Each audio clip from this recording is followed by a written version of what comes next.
व्यक्ति हमारी जो प्रदेश पूरे देश की एवरेज है 471 ग्राम दूध की उपलब्धता है, और हमारे प्रदेश में गाय भैंसें उतनी उत्पादक नहीं है, तो हमारे यहाँ 371 या 372 के आसपास ग्राम प्रति व्यक्ति की उपलब्धता है, जबकि स्टैंडर्ड आंकड़े के हिसाब से 425 ml मिल्क प्रत्येक व्यक्ति को मिलना चाहिए।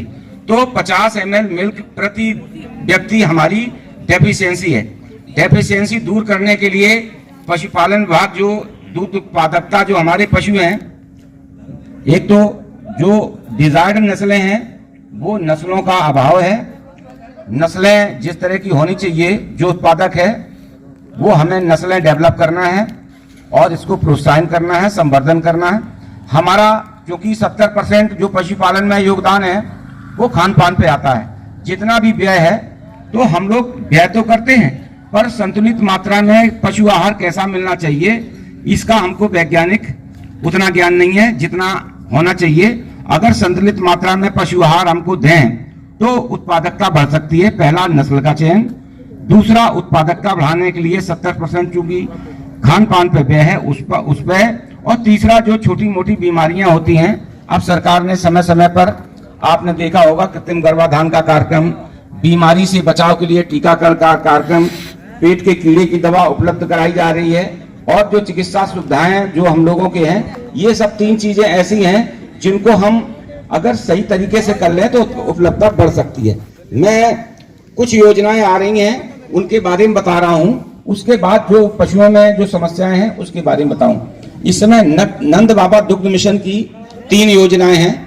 एक प्रगतिशील पशुपालक योजना, चूंकि हमारे यहाँ स्वदेशी नस्लें लगभग खत्म हो गई हैं।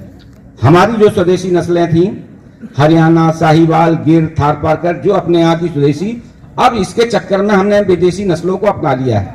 जैसे हमने जर्सी है, होल्स्टीन फ्रीजियन, इसके साइड इफेक्ट भी है क्योंकि दूध की क्वालिटी भी उतनी अच्छी नहीं है। स्वास्थ्य के लिए हमारी स्वदेशी नस्लों की अपेक्षा उतना अच्छा नहीं है। दूसरी बात, ये बीमारियां, ये जो गायें हैं जो विदेशी नस्ल की हैं, अपने यहाँ के क्लाइमेट के हिसाब से सूटेबल नहीं है, बार बार बीमार होती हैं, गर्भपात आता है, प्रजनन की समस्या है, जुआ किलोरी लीकें, टिक बॉर्न डिजीज हैं और बहुत ज्यादा डिजीज प्रोन है।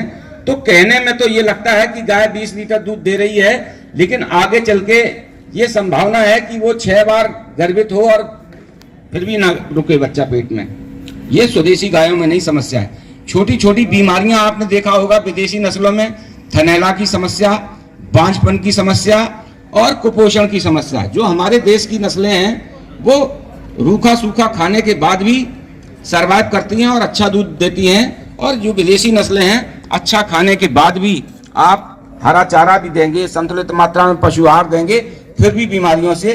तो उत्तर प्रदेश सरकार ने इन चीजों को देखते हुए 3 नंद बाबा मिशन की 3 प्रमुख योजनाएं आई हैं। एक प्रगतिशील पशुपालक योजना, जिसमें अगर स्वदेशी नस्ल की आपके पास गाय है, साहिवाल, हरियाणा, थारपारकर, 4 प्रकार की जो गायें हैं, ये अगर हैं शुद्ध नस्ल की गायें हैं तो और 8 लीटर से अधिक दूध देती हैं, तो नगद पुरस्कार जो है 15,000 और 10,000 का है। 10 लीटर से ऊपर है तो 15,000 पुरस्कार है, और 8 से 10 लीटर के बीच में है तो 10,000 पुरस्कार है। अगर आपके पास शुद्ध हरियाणा, साहिवाल, थारपारकर, गिरी नस्ल है, और शर्त यह है कि प्रथम ब्यात और द्वितीय ब्यात तक की होनी चाहिए। बूढ़ी गाय तीसरे चौथे ब्यात की नहीं होनी चाहिए, और बीमा भी पशु में होना चाहिए। बिना बीमा के और कान में बिना छल्ला के पुरस्कार नहीं मिलता। पहली ये योजना, अगर आप लोगों के पास हैं ऐसे पशु तो आप अगले 1 हफ्ते के अंदर संबंधित जो भी क्षेत्र के आप लोग हों वहां के पशु चिकित्सा अधिकारी से फॉर्म भरवा के भिजवा दीजिए। नंबर 1 योजना। दूसरी योजना दूसरी योजना है स्वदेशी गौ संवर्धन योजना। ये हमारे जिले का लक्ष्य 12 महिलाओं का 12 पुरुषों का मिल चुका है, और हम चयन कर चुके हैं, लगभग चयन पूरा हो चुका है। और अगर आप उसके नहीं हैं, अगर आपने नहीं कर पाया तो आप फॉर्म भर दीजिए, हम अगले साल उसको, अगले वित्तीय वर्ष में उसको कंसीडर कर लेंगे। ये योजना है जो अगर 2 स्वदेशी, उसमें तो 2 लाख रुपए का पूरा प्रोजेक्ट है, उसमें 80,000 रुपए तक का अनुदान है। 2 स्वदेशी नस्ल की गायें आपको बाहर से ले आनी, अदर स्टेट से, हरियाणा, पंजाब और राजस्थान, जो पड़ोसी हैं, आप कहीं से भी ले आ सकते हो। और साहिवाल, गिरी, थारपारकर और हरियाणा, इसमें गायों का खर्चा लगभग शामिल है। 2 लाख में गायों का खर्चा शामिल है, बीमा का और लाने आने का खर्चा शामिल है, बीमा का खर्चा। और कुछ आपके पास अगर बाड़े में अभाव है, मान लो छत पड़नी, टीन पड़नी, उसके लिए भी टोटल 2 लाख रुपए व्यय करेंगे तो 80,000 रुपए तक अनुदान उसमें है। हमारे पास 24 का लक्ष्य था, वो लक्ष्य पूरा हो गया है, लेकिन अगर आप उससे छूट गए हो तो अगले साल उसमें शामिल कर लेंगे। 2 योजना बताई। तीसरी योजना ये जो इस समय मिनी नंदिनी कृषक समृद्धि योजना है, ये 10 गायों की योजना है।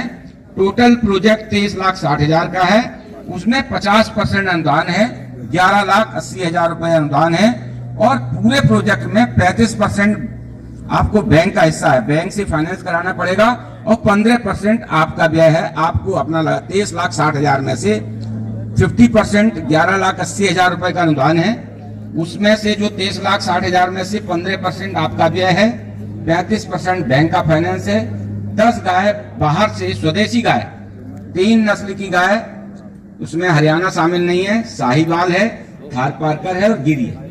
3 नस्ल की 10 गायों के लिए है और एक गाय की कॉस्ट 1 लाख रुपए तक मानी गई है। अब इसमें पात्रता ये है, स्थानीय निवासी हो, 1 एकड़ जमीन हो, उसमें से 1 बीघा जमीन, मतलब 5 बीघा, 1 एकड़ को यहाँ शायद देसी भाषा में 5 बीघा ही कहते हैं।